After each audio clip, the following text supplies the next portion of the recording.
Welcome back to What Arty Noobs with General Disturbance. This is the M53 M55, the Tier 9 American SPG, located on the southwest spawn of Karelia. This one is under the command of Yarbas of OLIMP.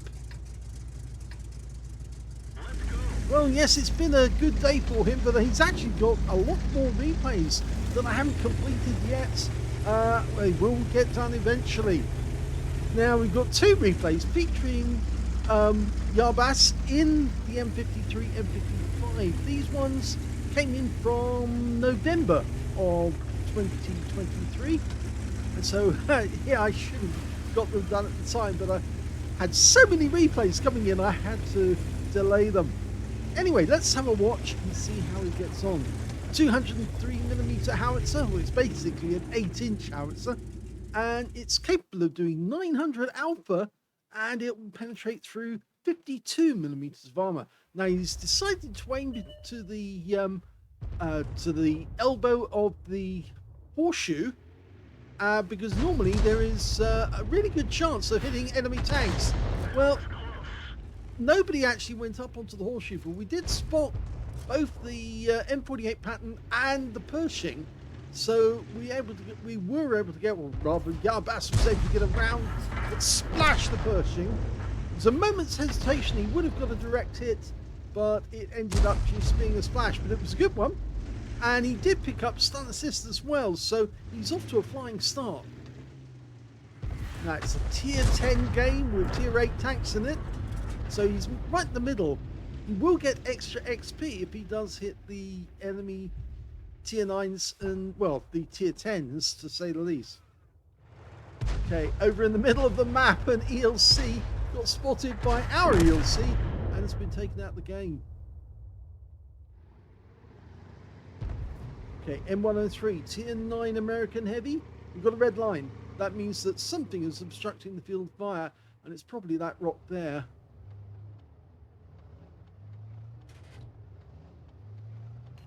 So normally the enemy will go up onto the horseshoe. We can see the 254E1's doing that at the moment. And there's a good reason for doing so, actually, because the tanks that are up there can then shoot into the main field. They have a panoramic view beneath them. And so long as they sit near to cover, then they can get a lot of damage. Now, he's decided he can't spot or know when the T-54 is going to be there, but he can see these guys. And he's decided to go for the 113, which is a Chinese heavy. Lined up. And okay, he's decided to go into the corner. He splashes in for 248. And I think, yes, we got the... unfortunately, we lost the T-54 to their G-Saw. But we did get some stun on the 113. We're running out of that. And the enemy's just lost the Pershing. He decided to push and went straight into a T1103E3. T110E3, I should say. Almost reloaded. And the 113 goes down before we can get a shot in. But we can hit the M103. And we do. Direct hit on his front, and he's pulling back. Now, the standard reload is 40.27 seconds, but we can see Yarbas has got this one down to 34.9, which means he's actually lost 6 seconds off the standard reload. And that's a rather colourful Gorilla 15. Now, Gorilla 15s do make good targets, but he's now aiming on the VK because he's lost sight of the Gorilla.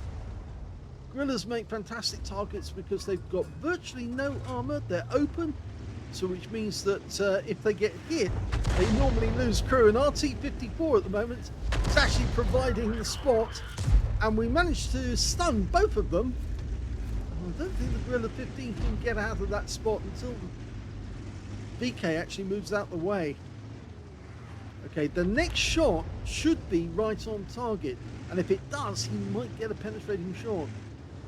The Gorilla wants to get away, but he can't just yet. That was the shot from our teammate in the Batchat 155-58. Okay, it's lined up. Get it right there. Rounds out. This could be a kill. Yes! Right on target. Perfect.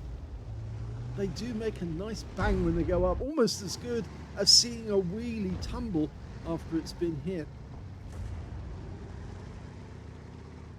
Okay, M103 in the swamp area, so that may be the same one we saw earlier who was trying to get around and got hit on the front by us, and so instead he's gone up the horseshoe, tried to come down the other way, and look at this, there's a Scorpion and a Sharp Future 4 up on the horseshoe, and the enemy Arty's just been spotted, or one of them has, the M53, M55. He's letting it settle before he shoots to get accuracy, and he gets him. He got it close enough. The guy was on a few hit points left, only 53, but he got it close enough to actually make the difference. So now he's got 2 kills. They've still got an Arty though. They've got a GW E100, Geschützwagen E100.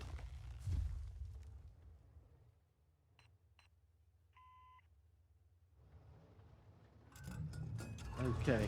Oh, found the Shah. Hello, Mr. Shah. Bounce out. Oh, 309 hit points. And yes, he's pretty well. Well, he got rid of his stun very quickly. And there's the other Shah. Now we're still reloading. It certainly would be nice if we can get the kill. He's decided to tangle with the LT432, who dies, but we're almost loaded. If only we can get a few more seconds. If he gets delayed or shot at by one of our teammates, we might be able to get a kill shot. We're loaded. Rounds out. Oh dear. I think the shell, RNG, said no and put the shell to the left. And it didn't explode near the cap. Or near the cap, near the target, the Shah. Okay, decided to relocate, and with good reason now, because the Shah is in the swamp. And he's actually headed to try and intercept our Centurion. I'm wondering if he knows that the Batchat 155-58 is in that general direction. It may be that he received fire. Okay, rounds out. Can we get the hit? Yes! Only 6 hit points left on him though. Our Batchat ought to move from that current position, but if he does move, the Sharp Future 4 might see him. Now we're only down by 1. We've got the T110E3 holding the right flank rather, and he's just killed the other Shah. So there's only the one in the swamp. We've got a T103 and the Scorpion G covering the swamp, and our E3 is moving on that Scorpion. And we can't get a shot on him at the moment.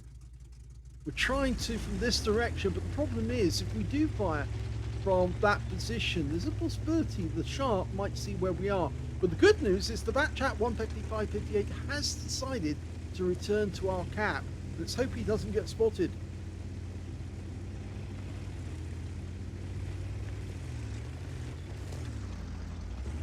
The attack force that went up to the enemy cap has been wiped out.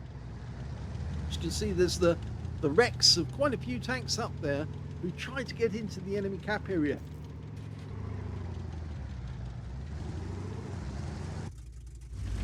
Batchat's pulled back, but he hasn't pulled the full way back. I'm very worried about that Sharp Future 4 because he obviously knows how to move about to get the best from his position.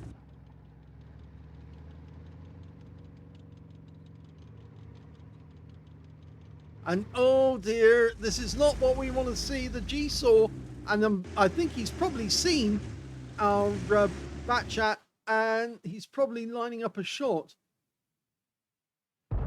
He's fired from, I think he's fired at the bush because he thought the G-Saw would go back, fall behind the tree, and then shoot at the Batchat from there. Now, this is one of those moments where you feel that he ought to aim at the Batchat and tell him to pull back and retreat. And now we can see the T-54E1, and we're still in load, but our tank destroyers are coming into action. And if they delay the T-54 long enough, we might be able to get a shot in him. Okay, there he is. Line it up, rounds out, and yes, solid hit. 306.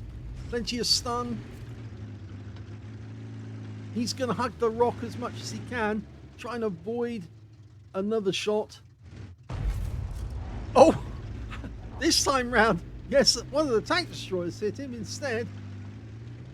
I think he's probably worried by now that the next round will probably take him out of the game if we splash him on the other side of the rock. Not this side, the other side. It might just take him out of the game. No, it hit the rock. That's what I was afraid of. Trying to go over the top of the rock won't work, but if you splash it, he's now realized that, yes. Splash it to one side. Doesn't work that side, so he could go the other. He can get a direct hit from there, but we've got a few seconds to go. Still got ammunition, so we're still okay. And our E3 just killed the enemy Scorpion, and another enemy Arty's come into sight. Rounds out. Oh, he got him! He splashed him! He put the shell behind. Now we can kill the GW E900, who's been spotted by the E3, so he will get the spotting assist. We're marking the spot to say to our companion or our E3 teammate to say, yeah, we're going to aim at that spot for you.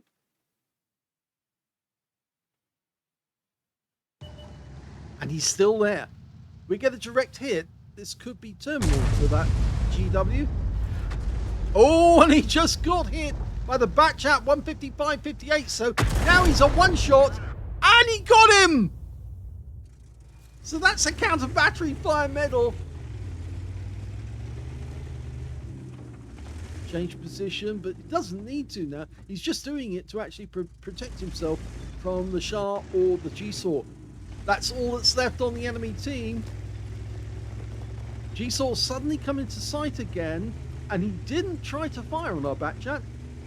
I'm wondering if he's actually had a message from one of the enemy telling him, yeah, the enemy Arty's at the side of the map. No, we did lose the Batchat to the Shure, who actually suddenly got spotted. He's only got 6 hit points, but we can take him out with a splash. Now we just need to see where he is. The Scorpion should be able to get him. That didn't. That was just a general splash, almost a snapshot to try and get him. E3 has now turned around. It's actually coming back to our cap to try and save us from the Shure.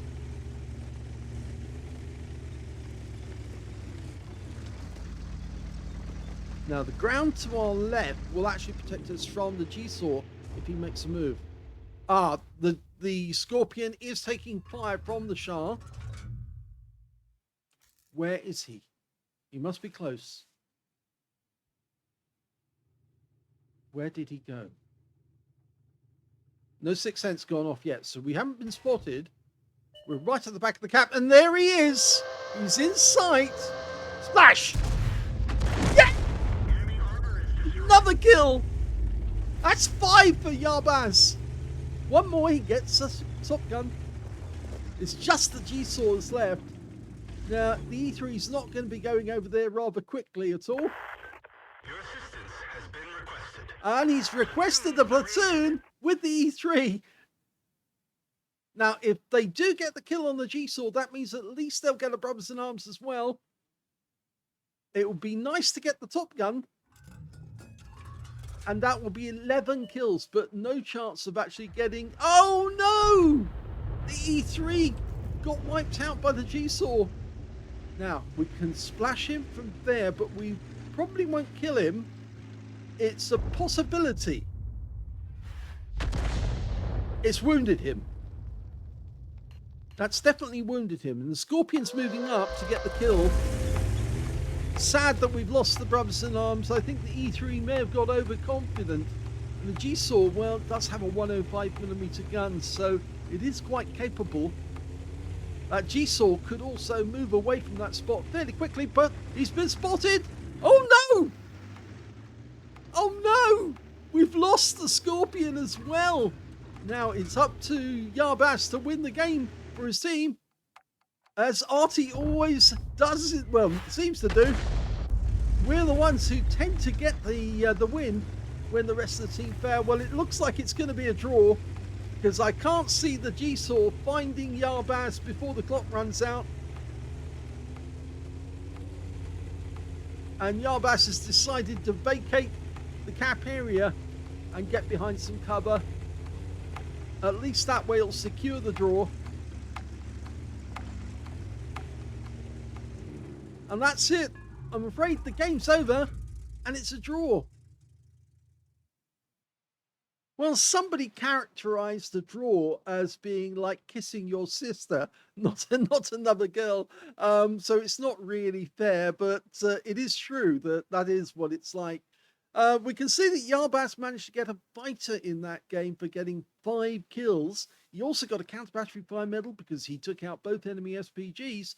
And on top of that, he got a bruiser medal for getting at least 5 critical hits. In fact, he got 15. He did get a win rate of 2,502, which is Unicum standard, but sadly they weren't able to get the kill, and it was the Scorpion and the E3 that let them down in the end. I know sometimes it's all down to Arty to pull the rabbit out of the hat and try and get the win, but there was no way that Yarbaz was going to reload in time to get a shot on the G-Saw. Plus, there was a very good chance that the G-Saw would be able to find him if there was any more time, because he would have rushed over to our cap to try and find out where we were. Anyway, if we look at the team score, we can see the highest damage in the game turned out to be that G-Saw with 4,093 hit points. Second highest damage actually went to the Scorpion on our team with 3,340. And in third place, it was the Shure MV7X on the enemy team, the one right at the end. He got 3,169. Both those guys got 4 kills, so that's interesting. But look at this. 2 guys who got 5 kills. And that was the T110E3 and, of course, the M53, M55 of Yarbaz. They were the high scorers in the game. The second highest were the G-Saw and Shure MV7X. And then we've got the GWE100 on the enemy team, who had 2 kills. When it came to base XP, it's all down to the damage, I think, here. The G-Saw managed to get 888 as the highest base. The second highest turned out to be, the VK101P, of all things. And the third highest damage, well, that actually came, third highest base XP, I should say, went to the E3, who got 644. I get the feeling he was doing a bit of spotting, which is why he got that. Yes, he did. 2,358 spotting assists. That's why he got slightly more than we did. He was tier 10 and we're tier 9. So we should score better if we hit tier 10s, but we were hitting a lot of tier 8s in that game as well, because both the G-Saw and the the Shure MV7X is a tier 9. G-Saw is a tier 8. But there you go. We missed out on that occasion. 18 shots fired. That's a lot of ammunition expended. 4 direct hits on the enemy. No penetrations at all. But he did get 16 splashes. 2,322 hit points of damage, of which 2,316 were at more than 300 meters. The difference was the Shure MV7X, who suddenly popped out of nowhere. But yes, Yarbaz had the cool-headed to get the shot on him just as he dashed out of the cap area and splashed him enough to kill him. In fact, actually, I was remarking, I said 18 shots fired. That means he only had 2 rounds left at the end of the game, actually. He was almost out of ammunition. He damaged 11 of the enemy, killed 5, and did 1,351 hit points of stun assist off 11 stuns. On a premium count, he actually made 66,121 credits from a draw, and he got 885 base XP, or that is the, no, it's not the base, that's the base, 590, but yes, he got 885 to take away. So that's the first game down, a draw, a counter battery, and a Unicum win 8. Let's have a look at the second replay by Yarbaz. The second replay is on the Outpost map, and we're on the northeast corner.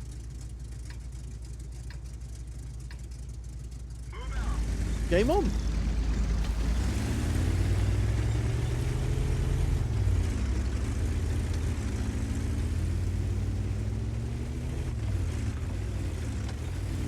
Oh, this is an unusual position. Not quite in the usual position most people go to. Let's see how he gets on. No, he's decided to change He probably had a quick look to see, can I hit the road leading up to the castle? And he probably reckoned, no, I can't. That's why he's changed spots.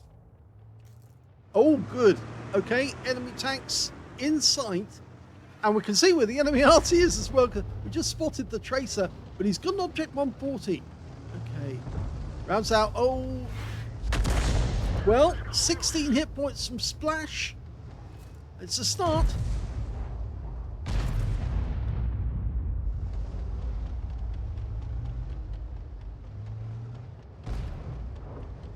Now, if you're wondering about that reticule drift, by the way, something Wargaming actually put into the game a long time ago when they actually banned people from using the mod that actually directs you to where the nearest spotted enemy tank is. And that little drifting reticule has actually been there for quite some time. You know, the chance of that shot hitting was fairly slim. You'll have much more luck with these guys who are actually just drifting backwards and forwards over the spotting line, using the hill to actually spot our guys down at the far end. Yeah, to them, they're just spotting them. They popping into view and then popping back out, and we just saw the enemy tracer coming out from behind, and it looks like it's going after our teammates just the other end of the road. Rounds out. Lovely solid hit on the 430U. The tier 10 Russian or Soviet medium. Tier 10 game with tier 9 tanks in it. No tier 8s this time. Okay, those guys are still there, but the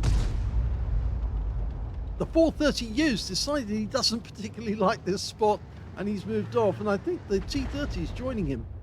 Now, the 140 is going to get one hell of a shock any second. Lined up. There we go. Moved into position. Rounds out. Solid hit. 333.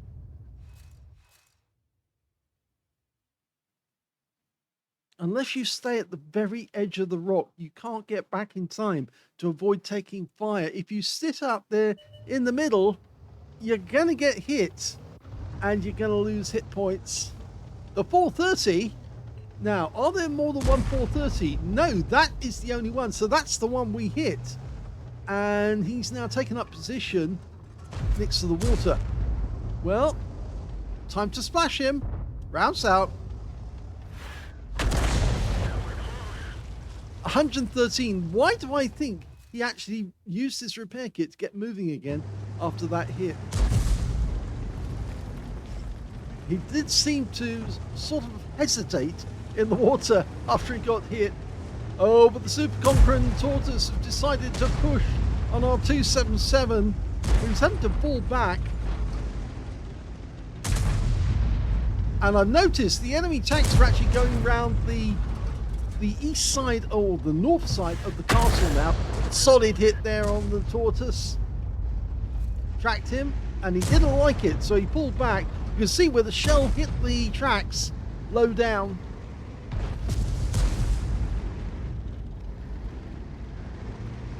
Okay, Tortoise is pulling back, but of course he's the one with the wicked fire rate. The Superconch doesn't. But of course he does have a 400mm gun. 400? No, a 120mm gun with 400 alpha. That's right. Get it right. Rounds out.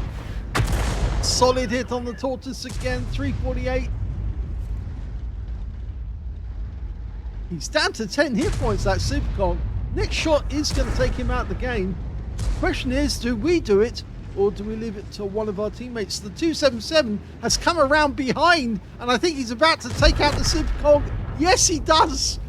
He outflanked the guy and he gave him a what for by shooting something right up his rear, almost like he was giving the guy a prostate exam. Take that. Rounds out. Splash the 430U.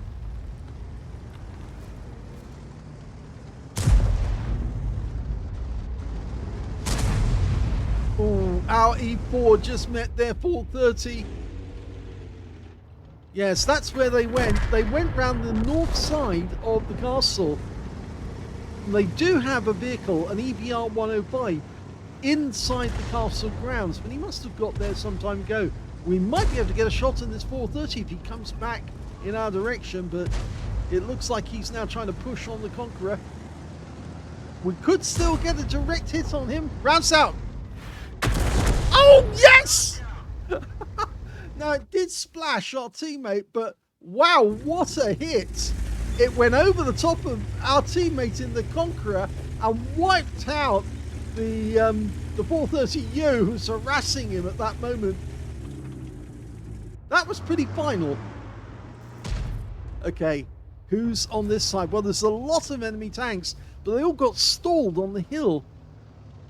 And I think the reason is the EPR's actually spotted a few of our tanks way back. Okay, this guy's tracked, but we still got some splash on him. 379. Yes, the EPR came up against our guys on the south route. There he is. And when he did, the enemy's tanks decided to stay where they were instead. And now, since we've taken the north edge of the map, our guys are now headed for their cap area. Our guys have got the road leading up to the castle. So they're overlooking where these guys are. And now we can just fire at them as they present themselves. Rounds out the Wizzy. Solid hit. Front of the plate. 343. He's racked up 2,700 hit points of damage. No stun assist, of course, because they're not shooting at the tanks once they're stunned. But I can understand that some of the shots that we're shooting, our teammates aren't in a position to actually get shots on them because they pull back from the ridgeline, and that's when our shell goes in. And of course, they can't see the tank when it goes into the ridgeline or down off him. But we're going to get a shot at the Object 140. And it's only a bit of splash, 108.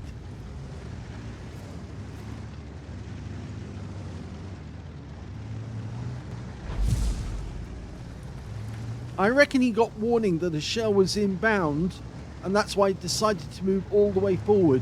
Might be a good idea to time it as he's pulling back and see, does he keep driving backwards, expecting the shell to hit him from a different angle? He's rocking on that corner now, so he is going to take a hit. Rounds out. Oh! RNG said no, and it hit the roof.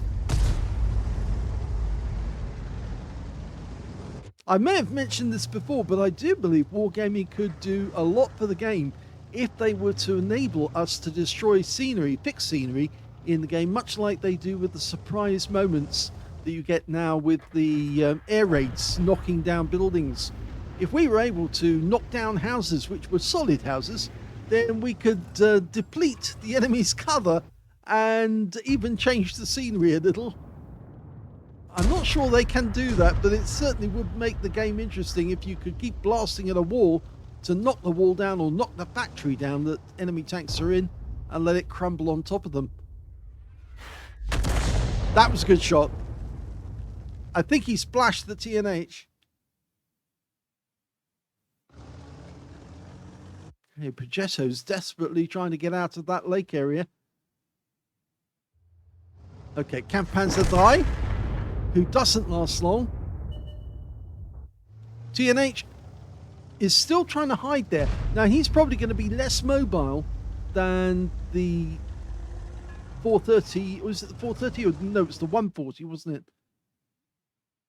He's decided to hold until he can spot him again.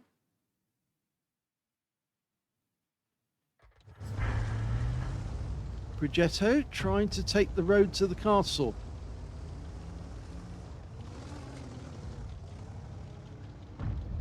Good. Fully dialed in. Rounds out.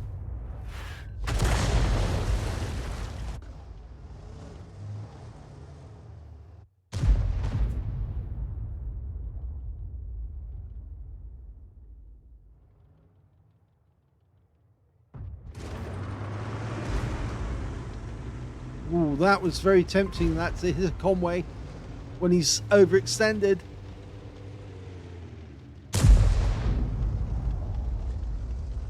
Almost ready. Lined up. Ooh, it's two together here. Go for it. Rams out. Well, he damaged both of them. 444 hit points, or was it 443 together? No, 442. There's the Progetto. We can't tell if we hit him at all with that last shot. The stun would have worn off by now. He's gone straight back to the spot he was last seen. He was tracked, but he looks like he fixed his track and then got retracked again. And the round's out. And it would have splashed him. There's only 5 enemy left. We're 2 up on the enemy at the moment. I had the feeling Yarbas has decided he is going to get closer and try and hammer the enemy. The closer you get, the faster the reaction time.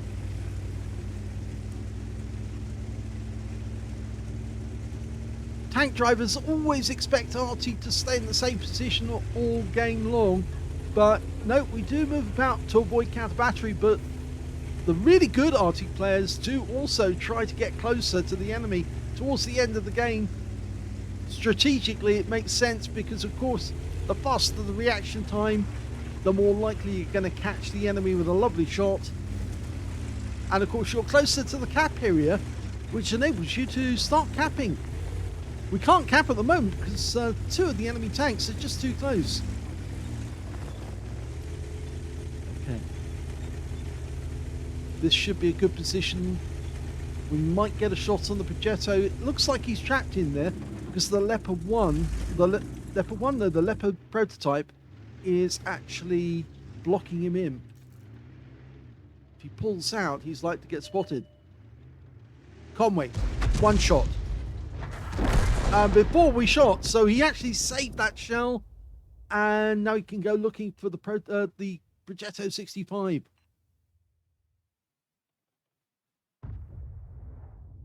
You see it's extending from the ridgeline there. He's marked the spot. He's firing one in. Oh, he hit him! He did hit him! The shell went into the bush and stopped. So he definitely contacted that Progetto. Our E3 has gone into the enemy cap to try and force them to come out. We're down to the last 2 minutes. And the Progetto, yes, he did take a hit. He's showing there, and he doesn't last long. So he got that one perfectly lined up, but the guy was slightly further forward than he actually than he guessed. Now, can we get a shot on this TNH?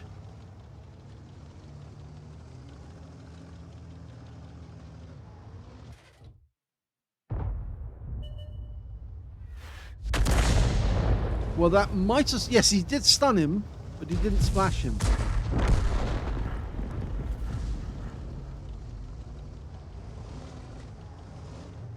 They've still got an enemy Arty somewhere. We don't know where. The M53, M55, he's probably in that corner.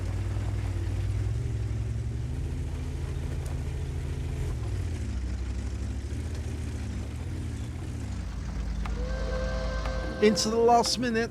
We are capping. This is going to be a cap out. And that's it. They have capped out.